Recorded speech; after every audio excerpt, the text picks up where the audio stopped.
Salut, ciao, bienvenue sur ce tuto où je vous explique comment rapidement optimiser Windows 10 ou 11. L'objectif de cette vidéo, c'est vraiment vous montrer un outil qui vous permet d'optimiser Windows en 5 minutes parce que j'ai trouvé sur YouTube des vidéos d'une durée de plus de 30 minutes qui sont bien faites, mais vraiment ça vous demande trop de temps alors que par exemple vous venez juste d'installer Windows 10 ou vous avez formaté votre PC et vous venez de réinstaller Windows et comme ça vous n'allez pas perdre 30 minutes juste pour optimiser Windows à nouveau. Alors, la première chose à faire, c'est aller sur ce site et télécharger cet outil qui s'appelle Optimizer, développé par Elzerg. C'est un outil open source, ça veut dire que tout le monde peut avoir un accès au code de cet outil, donc je vous assure, il n'y a pas de virus, c'est un outil super sûr.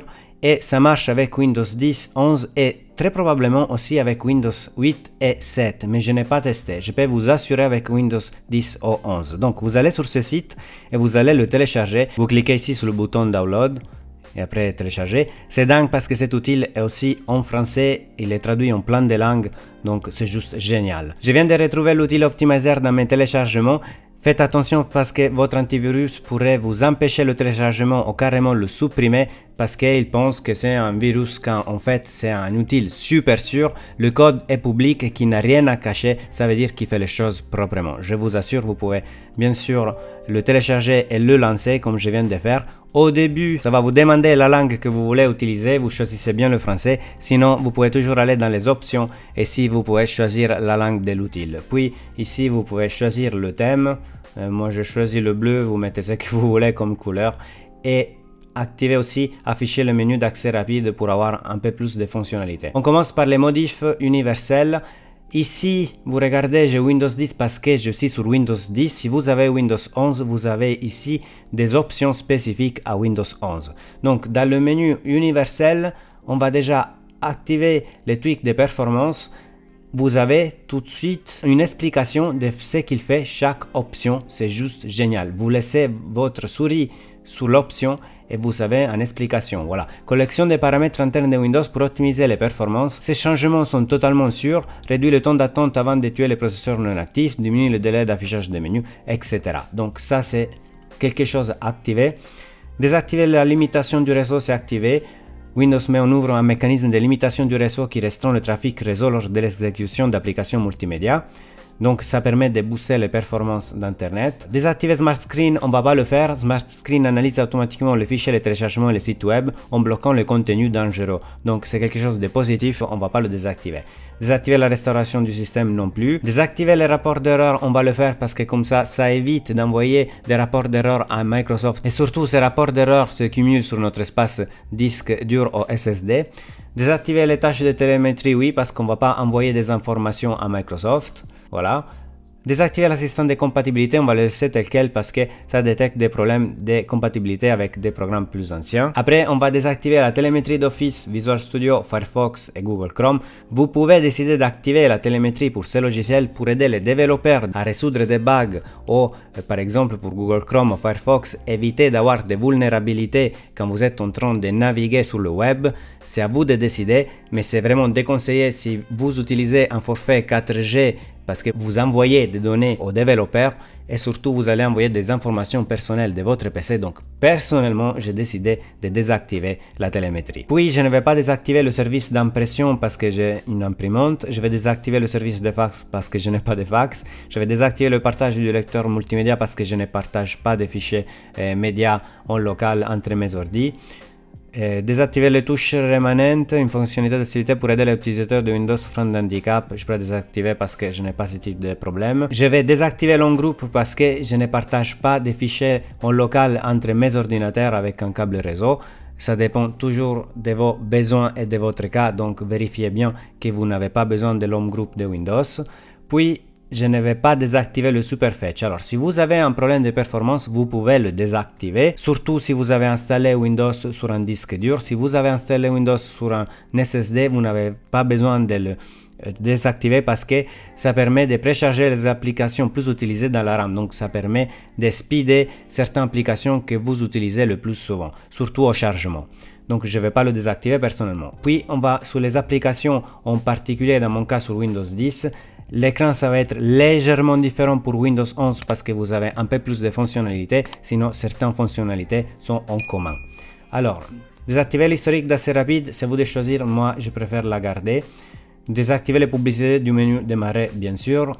On va désinstaller OneDrive, oui, parce que personnellement je ne l'utilise pas. Faites juste attention parce que certains fichiers sont sauvegardés sur OneDrive. Donc si vous allez le désinstaller, vous allez perdre ces fichiers. Donc vérifiez bien que vous n'avez pas de fichiers sur OneDrive, sinon vous allez les perdre. Faites vraiment attention quand vous allez cocher cette option. Puis My People, c'est une fonctionnalité qui affiche les contacts récents dans la barre des tâches. Personnellement, je l'utilise pas, je la désactive. Activer l'OnPath, ça permet d'avoir des dossiers avec un nom plus long ou des fichiers avec un nom plus long. Donc, vous pouvez décider de l'activer ou pas. Personnellement, je n'en ai pas besoin. De toute façon, vous voyez, c'est toujours écrit ce qu'il fait. Chaque fonction, c'est utile, c'est juste génial.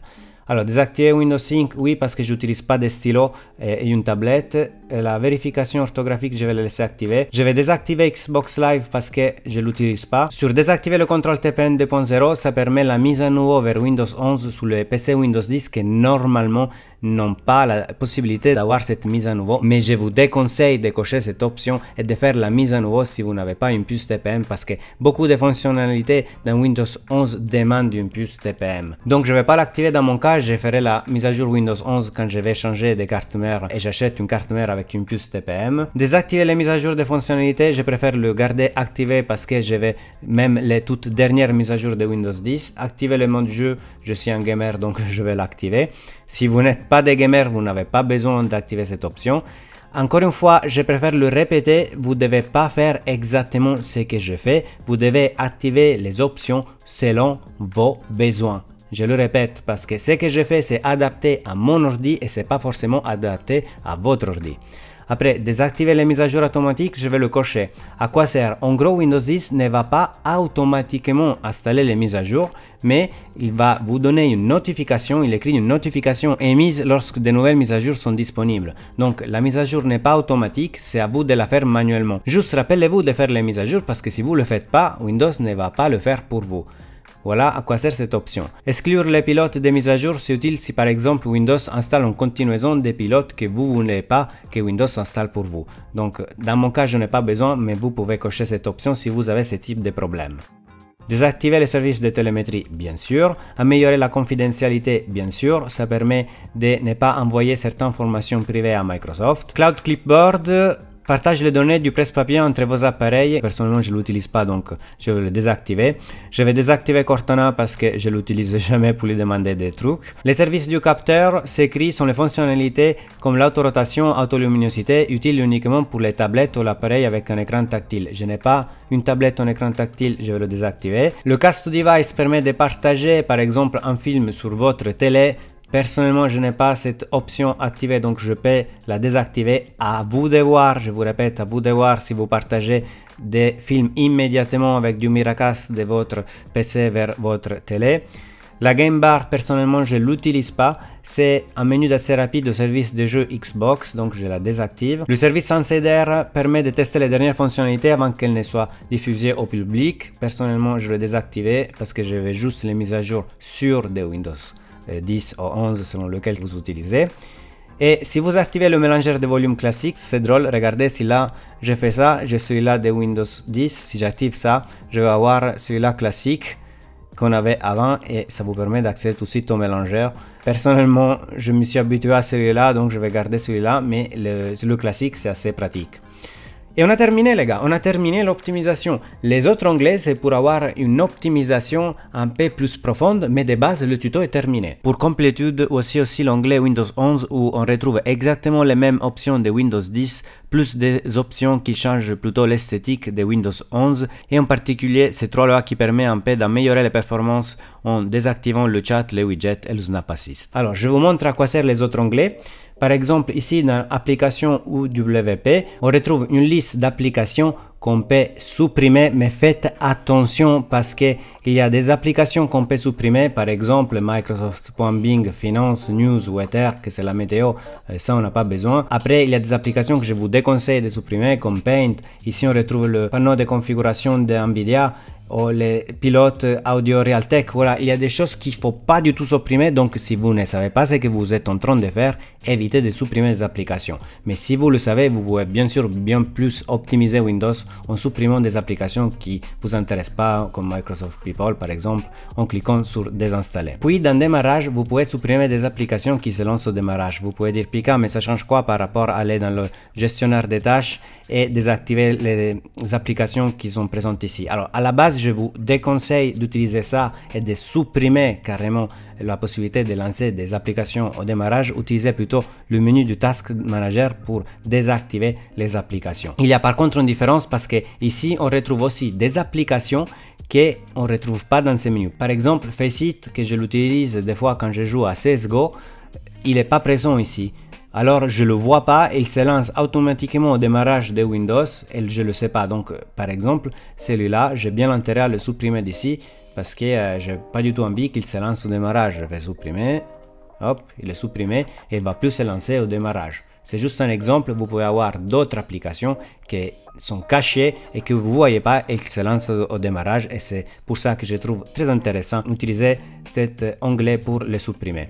Après, dans les applications courantes, vous trouvez une liste d'applications que vous pouvez installer juste en cliquant ici. C'est super génial. Vous avez besoin de 7-Zip, ou vous avez besoin de Firefox, Chrome, Skype ou d'autres applications. Vous les sélectionnez, vous cochez ici si vous voulez l'installer après les avoir téléchargés. Vous cliquez sur téléchargement, ça va automatiquement télécharger les applications et les installer pour vous. Je trouve ça juste génial. Et regardez, vous avez plein d'applications. Puis par exemple, en nettoyer, vous pouvez supprimer les données de navigation de vos browsers.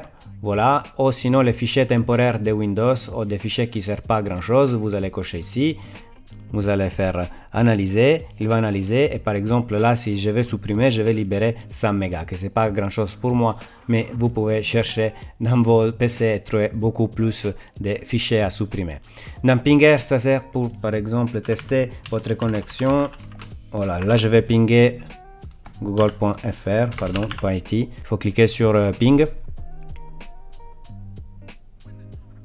Et voilà, là j'ai une latence de 4 millisecondes, donc ma connexion est juste nickel. Je vous ai fait une vidéo sur comment améliorer votre connexion que je vous conseille de regarder si vous avez des soucis de connexion. Dans host, vous pouvez modifier le fichier host, je ne vais pas vous montrer ça parce qu'il n'y en a pas besoin. Dans registre, ça permet de corriger des problèmes courants du registre. Si vous n'avez pas de problème, n'allez rien cocher, sinon vous allez activer tout. Vous allez cliquer aussi redémarrer, vous cliquez sur fixe et ça va vous redémarrer l'Explorer et ça va résoudre des problèmes liés plutôt à tous ces éléments, le gestionnaire des tâches, le menu clic droit pour le feu, etc. Dans matériel, ça vous fait un résumé de votre matériel. Voici mon processeur, mémoire, carte graphique, etc. Intégrateur, ça permet d'avoir un menu contextuel de Windows beaucoup plus avancé. Vous pouvez ajouter n'importe quel programme, raccourci, lien vers le web, etc.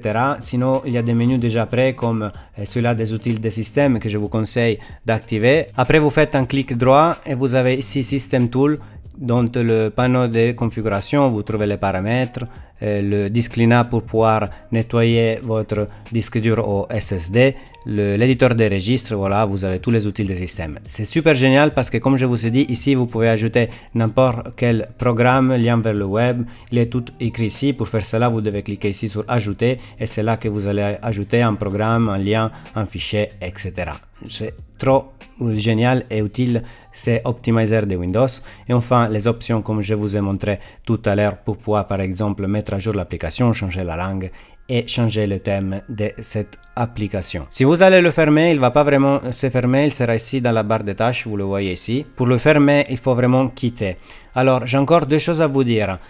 Si vous allez quitter l'outil, ça va rien se passer, ça veut dire vous avez optimisé Windows, même si vous le quittez, vous le lancez pas au démarrage de Windows, les optimisations sont mises en place, vous pouvez même désinstaller l'outil ou le supprimer, ça change rien du tout. La deuxième chose, vous devez redémarrer, là je n'ai pas terminé, pour mettre en place toutes ces modifications, il faut redémarrer le système. Une fois redémarré le système, tout est bien optimisé et vous n'avez plus rien à faire. Je termine ici le tuto, il faut vraiment remercier Elzerg parce que cet outil est génial et vous l'avez compris.